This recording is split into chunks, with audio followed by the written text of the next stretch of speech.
Assalamualaikum warahmatullahi wabarakatuh. Apa kabar adik-adik? Kembali lagi bersama kakak di video pembelajaran materi IPS kelas 9, tentunya dengan materi yang berbeda. Nah, setelah minggu kemarin kita berjalan-jalan di benua Asia, tepatnya di negara Jepang, dan sudah mengenal mengenai keadaan alam, keadaan penduduk, sistem perekonomian dan sistem pemerintahannya. Sekarang kita akan melanjutkan penjelajahan kita ke tempat yang berbeda. Di manakah itu? Nah, untuk pembelajaran kali ini kita akan menjelajahi benua Eropa. Nah, untuk yang pertama kita harus mengenal terlebih dahulu gimana sih letak benua Eropa. Dilihat dari letak astronomisnya, benua Eropa terletak di 9 derajat bujur barat sampai dengan 60 derajat bujur timur dan 35 derajat lintang utara sampai dengan 80 derajat lintang utara. Nah, sekarang dilihat dari letak geografisnya. Nah, menurut letak geografisnya, di sebelah utara benua Eropa berbatasan dengan Samudra Arktik. Di sebelah selatan berbatasan dengan Laut Tengah. Di sebelah barat berbatasan dengan Samudra Atlantik. Dan di sebelah timur berbatasan dengan benua Asia.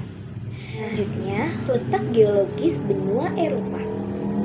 Nah, benua Eropa ini memiliki topografi yang sangat bervariasi dengan meliputi dataran tinggi pada wilayah utara dan barat laut serta dataran rendah pada bagian timur dan tengah, juga terdapat pegunungan di wilayah barat dan selatan. Setelah tadi kita mengenal keadaan alam di benua Eropa, sekarang kita mengenal ada iklim apa saja sih di benua Eropa?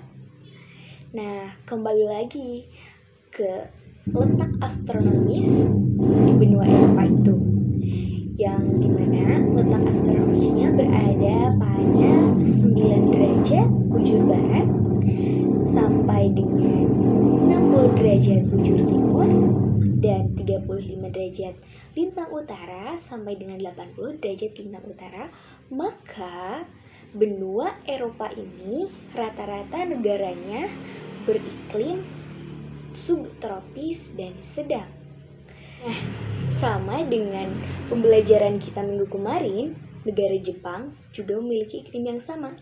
Ada yang masih ingat subtropis itu berada pada titik koordinat mana, dan iklim sedang itu terdapat pada titik koordinat yang mana? Ya, subtropis itu berada pada 23,5 derajat sampai 40 derajat lintang utara dan selatan. Juga untuk iklim sedangnya berada pada 40 derajat sampai dengan 66 derajat lintang utara dan selatan. Nah, bagian negara mana saja sih yang termasuk memiliki iklim subtropis, dan bagian negara mana saja yang memiliki iklim sedang? Nah, untuk kawasan yang beriklim subtropis ini ada beberapa negara. Di antaranya ada Portugal, ada Turki, ada Siprus, ada Spanyol, dan masih banyak lagi. Dan untuk iklim sedang di antaranya ada Inggris, ada Prancis, ada Jerman, dan masih banyak lagi.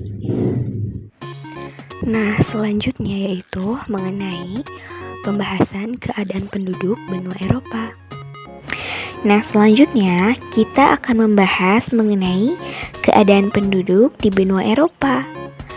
Berdasarkan data pada tahun 2020, populasi jumlah penduduk benua Eropa mencapai kurang lebih 747,6 juta jiwa. Kemudian, angka persentase pertumbuhannya di tahun 2019 sampai 2020 mencapai 0,06% atau dihitung bertambah sebanyak 453.275 jiwa. Eropa dikelompokkan menjadi 5 suku bangsa, yaitu yang pertama ada bangsa Nordik. Cirinya, yang pertama, ciri fisik suku bangsa ini berambut pirang, bermata biru, tengkoraknya panjang, dan memiliki muka yang sempit. Mereka banyak tinggal di Eropa Barat dan Eropa Utara, yaitu Norwegia, Inggris, Denmark, Belanda, Swedia, Belgia, dan Jerman di bagian utara.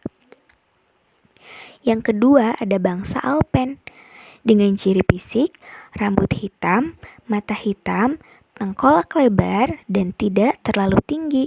Suku bangsa ini banyak terdapat di Eropa Tengah dan Eropa Selatan, seperti Prancis, Swiss, Polandia, Austria, dan Jerman di bagian selatan. Yang ketiga, ada bangsa Mediteran, dengan ciri fisik, rambut hitam, mata hitam, badan dan tengkorak menyerupai bangsa Nordik, terdapat di kawasan Eropa Selatan, yaitu Yunani, Italia, Portugis, dan Spanyol. Selanjutnya yaitu bangsa Slavia, dengan ciri fisik menyerupai bangsa Alpen. Mereka banyak tinggal di Eropa Timur, yaitu Kroasia, Bulgaria, Serbia, Montenegro, Ceko, Rusia, Ukraina, dan Slovakia. Dan terakhir atau yang kelima yaitu bangsa Dinarik, dengan ciri rambut gelap banyak terdapat di Rumania. Selanjutnya adalah agama yang dianut negara-negara di benua Eropa.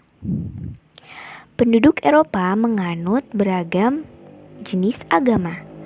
Agama dengan jumlah pemeluk terbanyak ialah Katolik Roma, yang pemeluknya tersebar di Prancis, Spanyol, Portugal, Italia, Belgia, Irlandia, Jerman bagian selatan, dan Polandia. Kelompok terbesar kedua ialah Kristen Protestan, yang sebagian besarnya berada di negara-negara Eropa Utara, seperti Eropa Tengah dan Inggris, Skotlandia, Jerman bagian utara, Belanda, dan negara-negara Skandinavia. Kelompok besar ketiga adalah pemeluk Kristen Ortodoks, yang umumnya tinggal di Rusia, Ukraina, Belarusia, Yunani, Bulgaria, Rumania, serta Serbia. Kemudian di hampir setiap negara Eropa terdapat banyak komunitas pemeluk Yahudi dengan jumlah terbanyak di Rusia. Agama Islam banyak dianut oleh penduduk Eropa Timur di Bosnia dan Albania. Pembahasan selanjutnya yaitu mengenai perekonomian yang ada di benua Eropa. Aktivitas ekonomi di sebagian besar wilayah Eropa bertumbuh pada industri. Beberapa negara Eropa telah menjadi negara industri maju. Jenis industri yang berada di Eropa sangat beragam. Industri utamanya meliputi pembuatan dan perakitan kendaraan, alat elektronik, pengolahan minyak, makanan, dan pakaian. Selain industri, pertanian Eropa pun berkembang tak kalah pesatnya.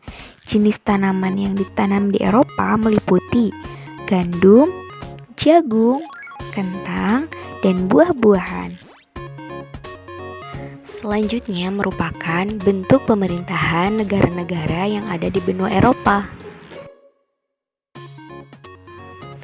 Rata-rata negara di benua Eropa menggunakan bentuk pemerintahan republik dan kerajaan.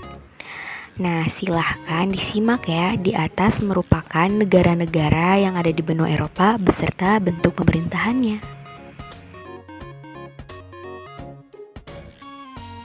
Selanjutnya yaitu hubungan negara di benua Eropa dengan Indonesia. Pada awalnya, hubungan Uni Eropa dengan Indonesia difasilitasi melalui kerjasama Uni Eropa dan Asosiasi Bangsa-Bangsa Asia Tenggara. Sejak saat itu, hubungan Indonesia dengan Uni Eropa mengalami perkembangan yang signifikan. Hubungan tersebut mencakup kerjasama di bidang politik, keamanan, kerjasama ekonomi dan perdagangan, serta kerjasama sosial budaya dan lainnya. Mungkin hanya itu materi yang dapat kakak sampaikan untuk pertemuan kali ini. Semoga ilmunya dapat bermanfaat. Bila ada yang kurang paham, silahkan ditanyakan. Boleh di grup, boleh juga melalui personal chat. Terima kasih. Wassalamualaikum warahmatullahi wabarakatuh.